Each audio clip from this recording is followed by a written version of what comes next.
Welcome there. Welcome to our media sports.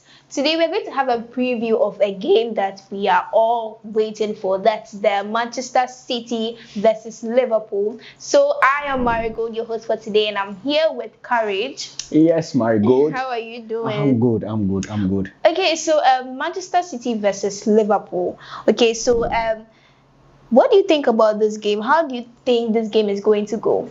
It's a blockbuster game, honestly. We are all looking forward to it, as you mentioned earlier. And the whole world and then EPL lovers, football lovers in general, we are all waiting for this masterclass. You know, it's for some time, from some year ago, it used to be a battle between Manchester United and then Liverpool. And then it went on from that to Chelsea versus Manchester United in the early 2000s. That was 2002 to even up to 2014 thereabouts. It used to be Chelsea against Manchester United. And then now things evolved, things changed around, and when the Arabians and stuff started investing in football. So when Khalifa came to Manchester City, he bought a lot of players, high and top quality coaches. So Manchester City started becoming one of the best football clubs in the world and the EPL. Exactly. So they've also evolved that much. They've gone on to win the Champions League, and so they are now among the big guys. You cannot mention 2 or 3 teams in the EPL without mentioning Manchester City. Now it's a rivalry between Manchester City and then Liverpool. So both Chelsea and then Manchester United have gone to bed. Okay. So far as the English Premiership is concerned, so it's now between 2 powerhouses. It is Liverpool and Manchester City. So it's one of the best games so far in the season. Okay, speaking of these 2 teams, you do know of Pep Guardiola versus Arne Slot. Yes. So both of them, their tactical approach and everything.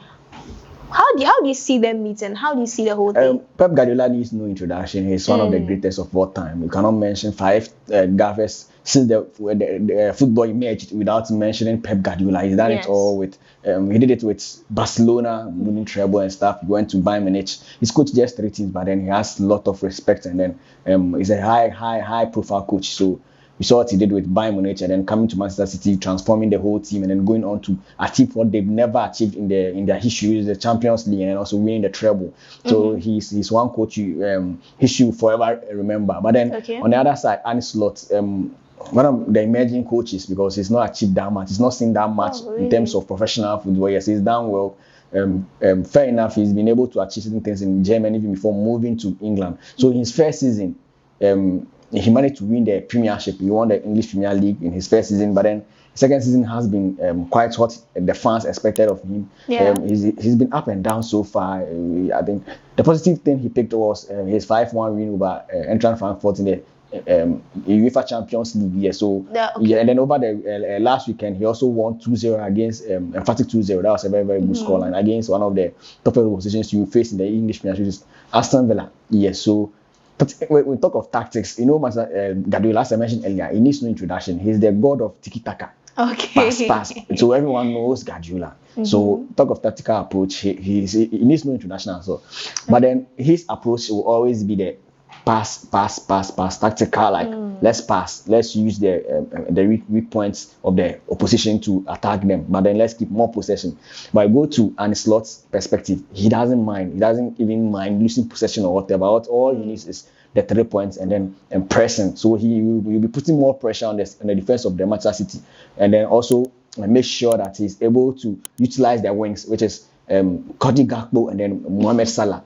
Try as much as possible to involve them, because these are his weapons, and also the laterals, either Bradley at the right wing, right side of defense, or Kekes or even Robertson. Anyone who plays at the 2 and 3 will also join in attack. So that's how he also comes up. That's his game plan. He likes to play long passes and then also use a lot of speed, involve a lot of speed in his game. But then Guardiola relaxes play, calms down play, let's pass, let's everybody have a feel of the ball. So you even see many at times, even the goalkeeper also gets involved. So that's the difference between Guardiola and then Arne Slot, the tactical approach. Okay, so you did mention of the weapons for Liverpool. That is Mohamed Salah. So what are you expecting from him when it comes to this? Mohamed Salah has been quite I don't know, maybe he's almost at the pinnacle of his career. Yes, because if you cross that age 30, we know that you are no longer that person used to be. So this season his tally of goals or numbers has really decreased. But then you know, Mo Salah is Mo Salah. Experience, they always say, like, you cannot underestimate Mo Salah anytime when he's on the pitch, because just something small, you see his personal intelligence comes to play. Yes, so Mo Salah is one player you cannot overlook in terms of quality or what he adds to the game, which is goals. So I'm expecting something as usual. As usual, you talk of usual. I know Salah is his usuality is even scoring. You know, so I expect a goal from Mo Salah. Yes. So. Okay. So as you've spoken about Mo Salah, expecting a goal from him,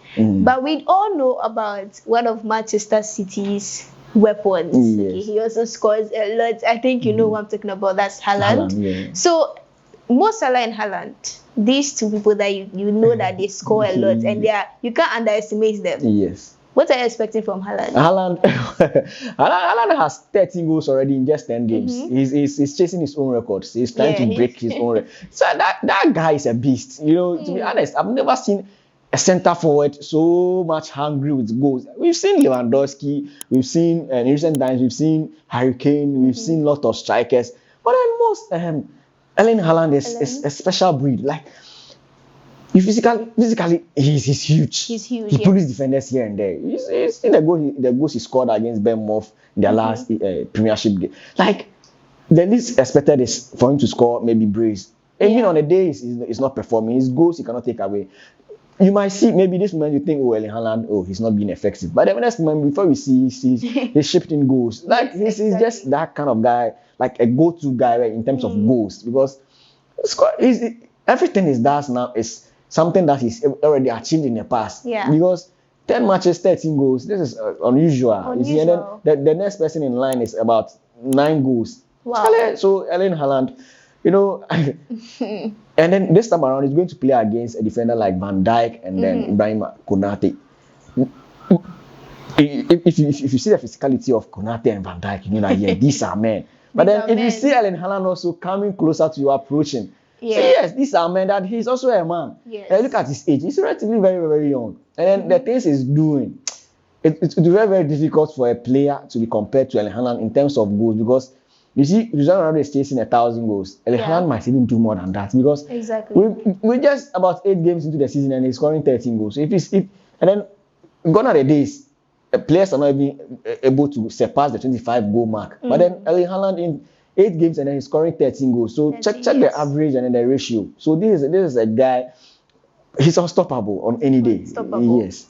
Okay, so let's look at other influential players when it comes to this game. Which other player do you think that, they are also having some kind of influence? Yeah, so Liverpool, Manchester City, player for player or like for like, you know, this is a very huge game. And then, you know, big games plays big games. So you look at it from giving goalkeeping from Liverpool and Manchester City. I'm very unfortunate. Liverpool's goalkeeper, Ellison, will not be imposed because of injury. Yes, but then you look at the other players. Bradley hasn't been that player though, because he's just emerging from the academy and then being introduced to the first team gradually about this second season. Yes, and then they bought Jeremy Frimpong to replace Arnold, but then things hasn't gone quite as expected. But then you look at good old Robertson at the left back. Their defense 4 and 5 superb. Konate and then Van Dijk. Look at the midfield.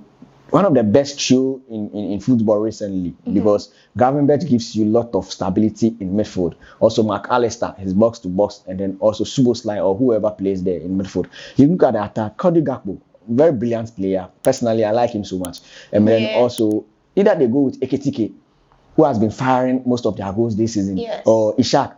Ishak is one of the attackers in Liverpool players. Yes, he's the highest purchased ever player in the history of the English Premiership. So that should tell you what is expected of him. And then also Mo Salah. But if you go to the Manchester City, they are stuck in depth, like so much quality in there. Like yes, so much. You can just sleep and then wake up and then make a first 11, and then they'll deliver equally as the players on the bench. Yeah. Phil Foden in recent times has been very, very slow, but then guess what? He's banging back-to-back goals in the Championship and the Champions League and then the Premiership as well. Erling Haaland, as you mentioned earlier, there are players like Bernardo Silva, who has been in the team for close to a decade. Yeah. A whole lot. They just brought in Cherki, who delivered 2 assists in his last match. So this is a star-stacked team, both Liverpool and Man. If you want to do a combined 11, it'll be very, very, very difficult. Maybe you might just have 5.5, and then from the other side, also 5.5 from the other side. So that should tell you the quality we are in to watch this coming weekend. Yeah. Wow. Speaking so highly of both teams, I'm impressed. So this last question, okay, you can also answer if you're watching me. You know, our media will give you the chance to predict and win, okay? So, please, what do you think your prediction of the scores is going to be? This will be very, very difficult because in recent years or times, Liverpool has had the nod over Manchester City. In their last 4 games, City are yet to beat them. The last time Manchester beat Liverpool was far back in 2023, 2 years ago. But then in their last matches, they've drawn 2, and then Liverpool has won the rest of the 2. This particular match will happen at the Etihad Stadium, which is the home grounds of Manchester City. The last time they met there, last season, Liverpool went all the way to beat Manchester City 2-0. Yeah. The last Premiership titles has been shared among these 2 clubs, so that should tell you the high quality of football. But then, top of prediction, Liverpool are not in their right form. Yeah. But then look at history. History too cannot be put aside. Yes, you have to go back to history. Yes, as you mentioned, the last 4 games, City has not won any against Liverpool. And then this game will also be played at the home grounds of Manchester City, which means City should have an edge over Liverpool. Okay. I'll go in for a 2-1 win for Manchester City.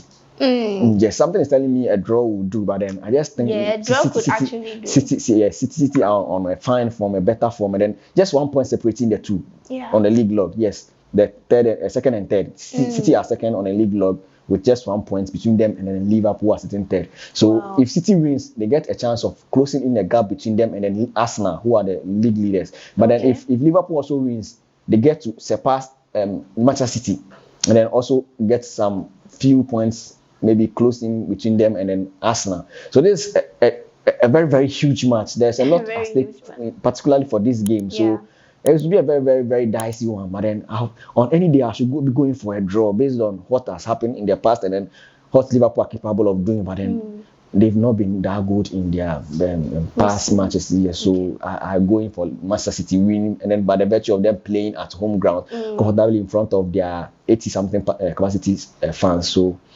Manchester City should just go in for I'll predict a cool 2-1 winning for Manchester City. Okay, so Manchester City versus Liverpool.